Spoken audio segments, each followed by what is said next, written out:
पहला नंबर अध्याय जो अध्याय 1 है, इसमें दिया गया है प्रारंभिक कथन क्या, कब और कहाँ कैसे। ठीक, ये कक्षा 6 के अध्याय जो इतिहास की बुक है अध्याय 1 में दिया है। तो एक रसीदा जी भाई इनका सवाल होता है, ये इंपॉर्टेंट नहीं है एग्जाम के लिए।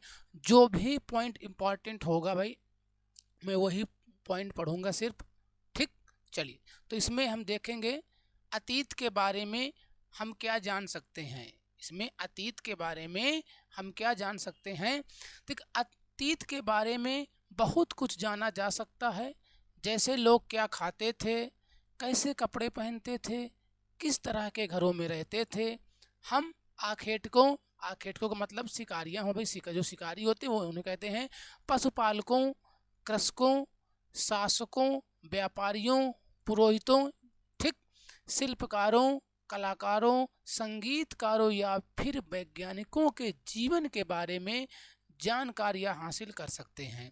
यही नहीं, हम यह भी पता कर सकते हैं कि उस समय बच्चे कौन से खेल खेलते थे, कौन सी कहानियाँ सुना करते थे, कौन से नाटक देखा करते थे, या फिर कौन कौन से गीत गाते थे। ये हम अतीत के बारे में इस प्रकार से भी जान सकते हैं।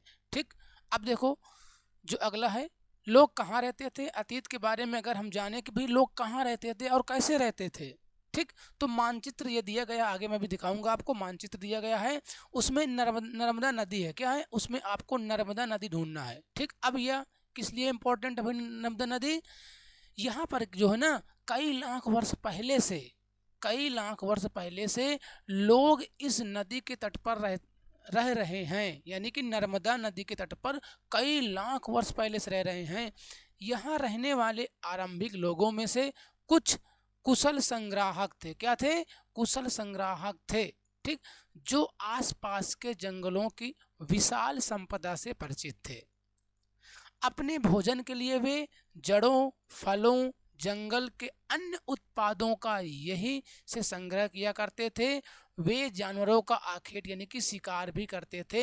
यानी जो नर्मदा नदी के तट पर भैया लाखों वर्ष पहले से रहते थे, वो यानी कि वहाँ पर जो भी संपदा थी उससे परिचित थे। ठीक, और वे अपने भोजन के लिए वहीं से वही जड़ हो गए, फल हो गए, जंगल के अन्य उत्पादों का सेवन संग्रह करते थे। और साथ ही साथ वो जानवरों का आखेट यानी कि शिकार भी करते थे। ठीक, अब देखो आगे देखते हैं हम लोग। देखो ये है भाई मानचित्र है, मैं पहले दिखा देता हूँ नर्मदा नदी है कहाँ भैया। ये आपकी नर्मदा नदी है। ठीक, इसकी बात हो रही थी, नर्मदा नदी ये है। ठीक, चलिए आगे देखते हैं हम लोग। देखो अब देखना है आपको, इसी मानचित्र में आपको देखना है, जो मानचित्र ये दिया गया है कि यहाँ पर आपको ढूंढना है सुलेमान और किरथर पहाड़ियाँ पता लगाना है। ठीक, देखो जो सुलेमान और किरथर पहाड़ियाँ हैं ये पाकिस्तान में, ये यहाँ पर क्या है इस समय पाकिस्तान में पड़ती हैं भाई किरथर और सुलेमान पहाड़ियाँ। अब देखो ये आखिर क्यों प्रसिद्ध है, कुछ कारण रहा होगा, तो क्या कारण है इसके बारे में हम लोग देखते हैं। ठीक, इसी क्षेत्र में यानी कि सुलेमान और किरथर क्षेत्र में ऐसे स्थान है जहां लगभग 8000 वर्ष पूर्व स्त्री पुरुषों ने सबसे पहले गेहूं, जौ जैसी फसलों का उपजाना आरंभ किया। वेरी वेरी इंपॉर्टेंट पॉइंट है भाई। ठीक, उन्होंने यानी कि यहाँ के जो व्यक्ति थे सुलेमान और किरथर पहाड़ी के क्षेत्र के, ठीक, तो भेड़ हो गई, बकरी हो गई और गाय बैल जैसे पशुओं को पालतू बनाना भी शुरू कर दिया था। ठीक, ये लोग गांव में रहते थे। कहाँ रहते थे ये लोग, गांव में रहते थे। अब इसी मानचित्र में आपको देखना है उत्तर पूर्व यानी कि इस मानचित्र में गारो तथा मध्य भारत में विंध्य पहाड़ियाँ। ठीक, अब देखो ये आपको जो गारो पहाड़ियाँ भाई वर्तमान में भारत के यानी मेघालय राज्य में है। ठीक, ये आपका हो गए विंध्य पहाड़ियाँ। क्या, विंध्य पहाड़ियाँ। ठीक, अब ये क्यों प्रसिद्ध है भाई, आगे देखते हैं हम लोग।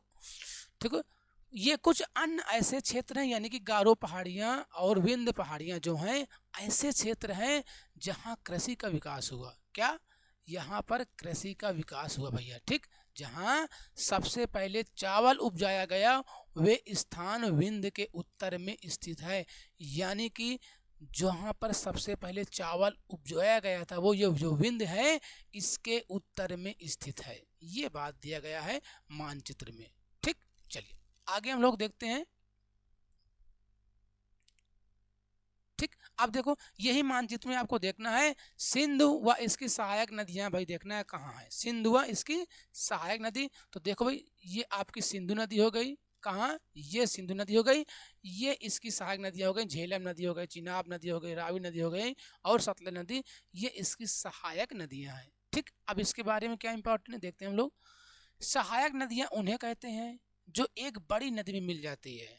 ठीक, लगभग 4700 वर्ष पूर्व इन्हीं नदियों के किनारे कुछ आरंभिक नगर फले फूले।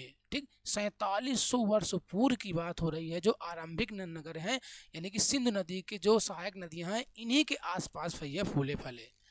ठीक, देखो आगे, गंगा व इसकी सहायक नदियों के किनारे तथा समुद्र तटवर्ती इलाकों में नगरों का विकास जो होता है 2500 वर्ष पूर्व हुआ।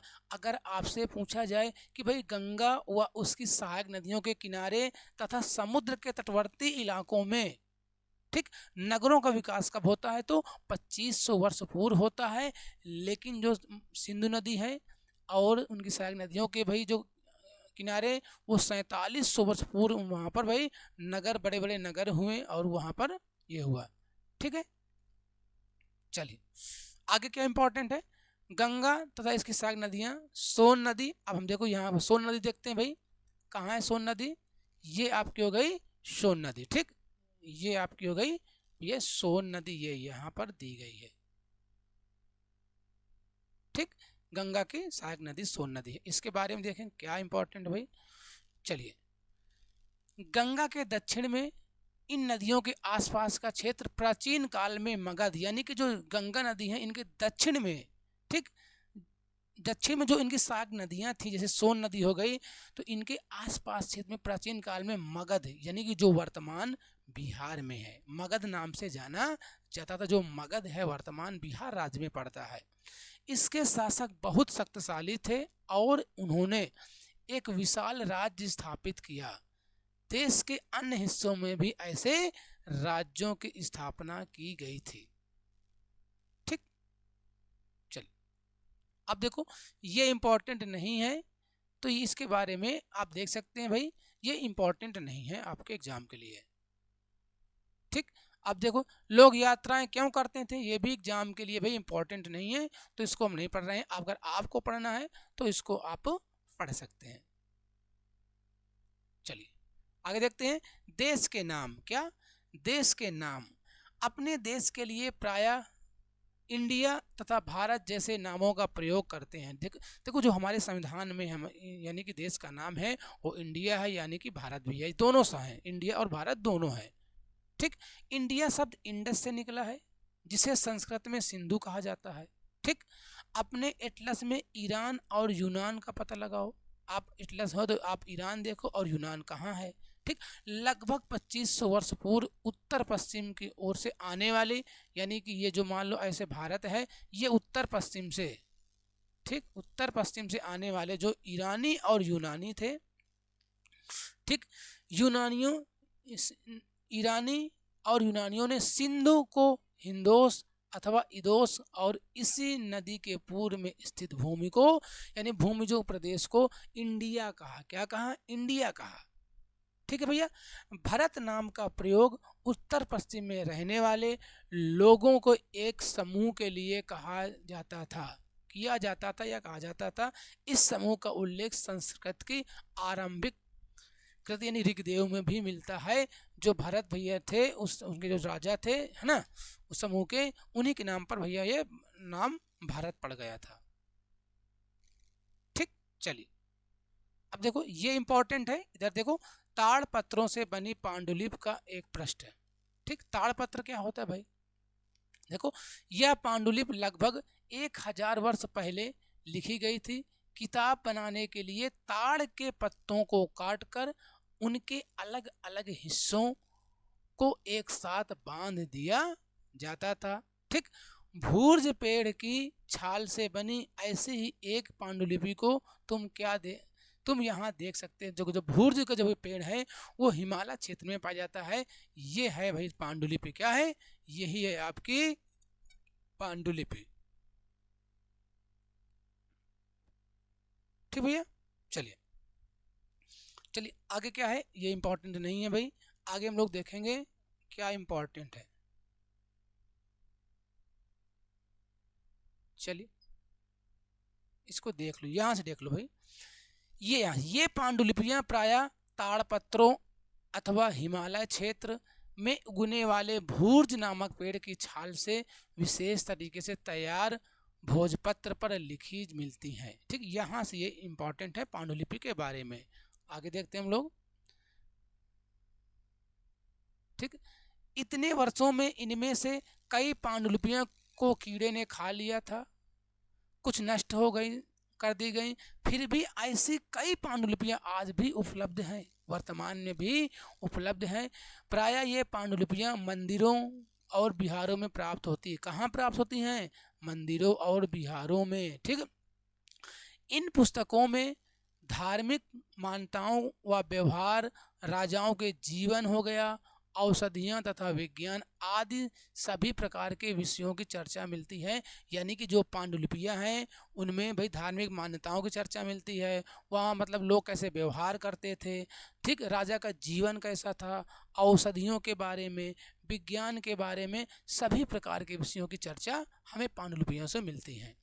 इनके अतिरिक्त हमारे यहाँ महाकाव्य भी हैं, कविताएं हैं, नाटक भी हैं, इनमें से कई संस्कृत में भी लिखे हुए हैं, ठीक है, मिलते हैं, जबकि अन्य प्राकृतक व तमिल में भी मिले हैं। ठीक, प्राकृतक भाषा का प्रयोग आम लोग करते थे, ये भी ध्यान देना, जो यानी कि जो प्राकृतक भाषा है उसको आम लोग करते थे।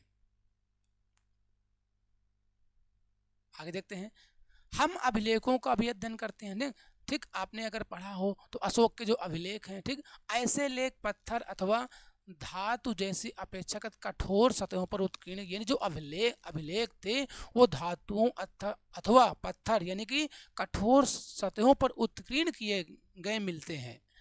कभी कभी शासक अथवा अन्य लोग अपने आदेशों को इस तरह उत्कीर्ण करवाते थे ताकि लोग उन्हें देख सके, पढ़ सके तथा उनका पालन कर सके।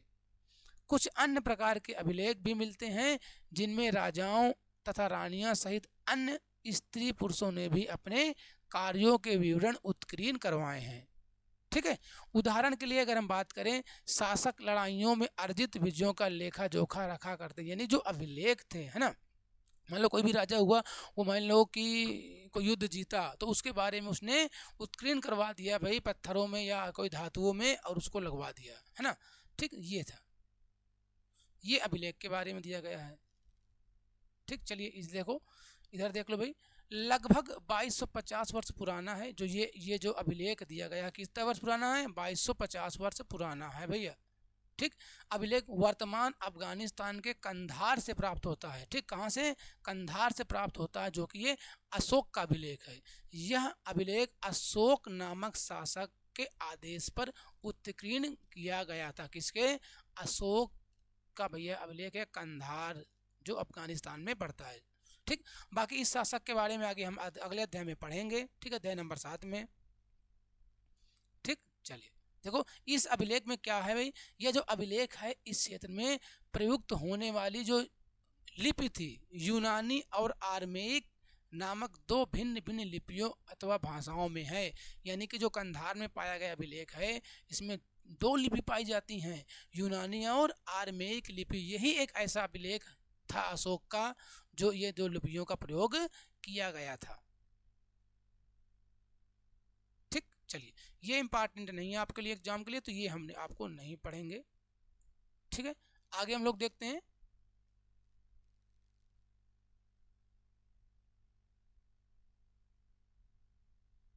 चलिए देखो, इसको देख लो, ये कुछ फिगर बने गए हैं भाई, ये प्राचीन काल में ऐसे सब बनाए। इसमें देखो ये प्राचीन नगर से प्राप्त, इन सब क्या प्राचीन नगर से प्राप्त होते हैं।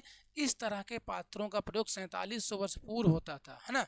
4700 वर्ष पूर्व दाएं एक पुराना चांदी का सिक्का है ना, दाएं क्या भाई पुराना चांदी का सिक्का है। इस तरह के सिक्कों का जो प्रयोग होता रहा लगभग 2500 वर्ष पूर्व होता था।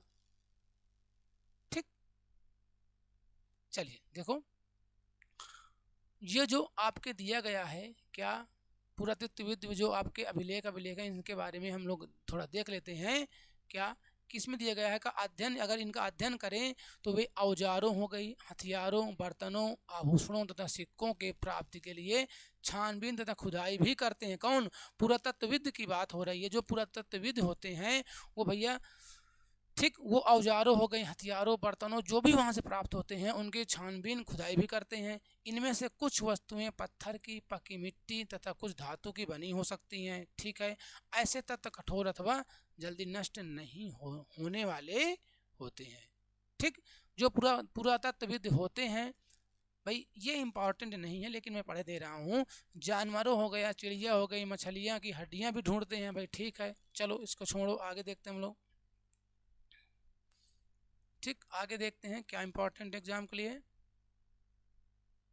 ठीक, चलिए, अतीत एक या अनेक। भाई अतीत एक है या अनेक, इसके बारे में देखो क्या दिया गया है। देखो जो आपने इस पुस्तक में शीर्षक पढ़ा भाई हमारे अतीत के बारे में ध्यान दिया। ठीक, इसके बारे में देखते हैं हम लोग। ठीक, देखो अब यहाँ पर क्या है कि ऐसा इस तथ्य की ओर ध्यान दिलाने के लिए किया गया है कि अलग अलग समूह के लोगों के लिए इस अतीत के अलग अलग मायने हैं। यानी कि जो भैया प्राचीन काल था, अलग अलग समूह थे भाई लोगों का, उनके लिए अलग अलग मायने हैं। क्या है? देखो उदाहरण के लिए अगर हम देख लें, पशुपालकों अथवा कृषकों का जीवन राजाओं और रानियों के जीवन से तथा व्यापारियों का जीवन शिल्पकारों के जीवन से बहुत भिन्न था। यानी कि सभी का जो जीवन है ना, सभी का भिन्न भिन्न था, कोई एक ही जीवन नहीं था। जैसा कि आज भी हम देखते हैं, वर्तमान में भी जैसे हम लोग देखते हैं, उस समय भी देश के अलग अलग हिस्सों में लोग अलग अलग व्यवहारों और रीति रिवाजों का पालन करते थे, है ना। अतीत के बारे में बात हो रही है। उदाहरण के लिए आज अंडमान द्वीप के अधिकांश लोग अपना जो भोजन भैया मछली पकड़कर या शिकार करके तथा फल फूल के संग्रह द्वारा प्राप्त करते हैं। आज भी अंडमान निकोबार के लोग भाई। ठीक, इसके विपरीत शहरों में रहने वाले लोग खाद्य आपूर्ति के लिए अन्य व्यक्तियों पर निर्भर करते हैं। इस तरह भेद के अतीत में भी विद्यमान, जो वर्तमान में आज भेद है वो अतीत में भी ऐसा भेद था। ठीक है, इसके अतिरिक्त अगर हम बात करें, एक अन्य तरह का भेद है। उस समय शासक अपनी विजयों का लेखा जोखा रखते थे। ठीक, अतीत के बारे में बात हो रही है। यही कारण है कि हम उन शासकों तथा उनके द्वारा लड़ी जाने वाली लड़ाइयों के बारे में काफ़ी कुछ जानते हैं, जबकि शिकारी हो गए, मछुआरे, संग्राहक, कृषक अथवा पशुपालक जैसे आम आदमी प्रायः अपने कार्यों का लेखा जोखा नहीं रखते थे। ठीक, तो उनके बारे में हमें जानकारियाँ कम मिलते हैं। ठीक, अब ये तिथियों का मतलब ये इम्पोर्टेंट नहीं है। ठीक, तो ये था भैया आपका पहला चैप्टर, ये आप कर सकते हैं। अब साला मैंने आपको पढ़ा दिया। ये आपका कक्षा 6 के जो एनसीईआरटी वही इतिहास की बुक है, ये है पहला चैप्टर। आगे हम लोग अगला चैप्टर देखेंगे। धन्यवाद।